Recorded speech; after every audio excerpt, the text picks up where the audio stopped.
बूढ़ी विधवा माँ ने लोगों के घरों में काम करके अपने बेटे को पढ़ाया लिखाया, उसे अफसर बनाया, पर अफसर बनते ही वे अपनी बूढ़ी माँ को भूल गया। माँ का दर्द। किसी गांव में एक विधवा रहती थी। उस विधवा का एक बेटा था। विधवा का नाम स्वित्री था। उसके बेटे का नाम साहिल था। स्वित्री बहुत ही गरीब थी। गरीब का कोई रिश्तेदार या सगा संबंधी नहीं होता। वे लोगों के घरों में झाड़ू पोछा और बर्तन का कार्य करती थी।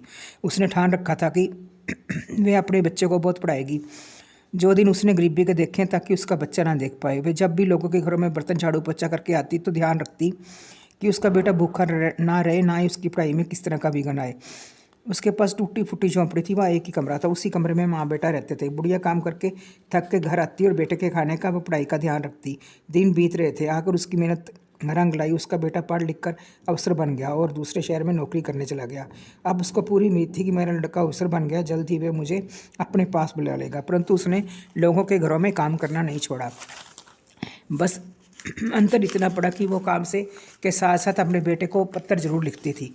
बेटे को पत्र आए या ना आए, पर उसने पत्र जरूर लिखना। फिर घर की चौखट पर बैठकर अपने बेटे के पत्र का इंतजार करना। फिर एक दिन उसको पत्र मिला कि उसका बेटा विदेश जा रहा है। लड़के ने पत्र में लिखा, माँ मैं विदेश जा रहा हूँ, वहाँ जाते ही मैं आपको बुला लूँगा। मैं मिलने तो आना चाहता था परंतु सब कुछ बहुत जल्दी में हो गया, इसलिए मैं आपको मिलने नहीं आ सका। बूढ़ी विधवा माँ घर की दहलीज पर बैठकर उसके पत्र का इंतजार करती रहती, परंतु वो दिन कभी नहीं आया कि उसका बेटा उसको लेने आया। फिर एक दिन उसके बेटे का पत्र आया कि माँ मैंने शादी कर ली है, वह लड़की मेरे साथ ही ऑफिस में काम करती है, मैं जल्दी तुझको लेने आऊँगा। बूढ़ी विधवा बेचारी अभी भी लोगों के घरों में बर्तन मांज कर झाड़ू पोछा करके गुजारा कर रही थी। उसके घर की चौखट पर बैठकर पत्र का इंतजार करती, परंतु ना तो उसका बेटा आया ना ही पत्र।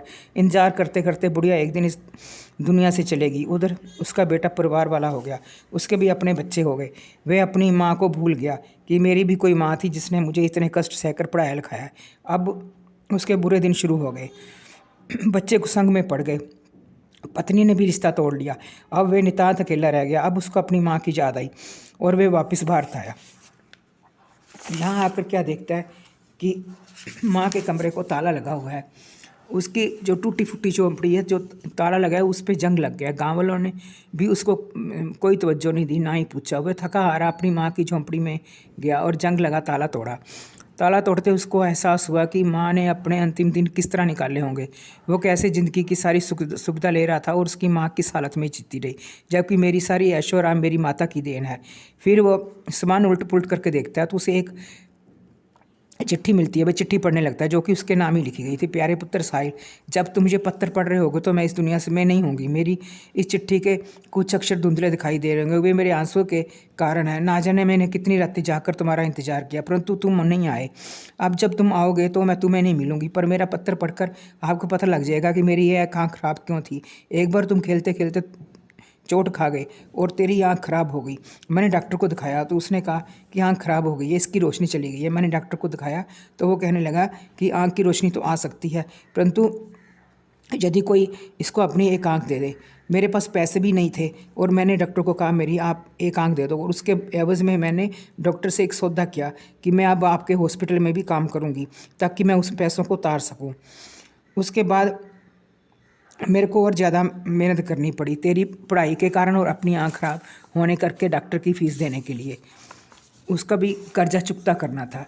मुझे यकीन था कि एक दिन मेरा बेटा पढ़ लिख कर इतना बड़ा अफसर बनेगा और मैं अपने सारे दुख दर्द भूल जाऊंगी, परंतु बेटे तुम हमेशा मुझे ये कहकर अपने साथ ले जाने से मना करने लगे कि माँ लोग देखेंगे तो क्या कहेंगे।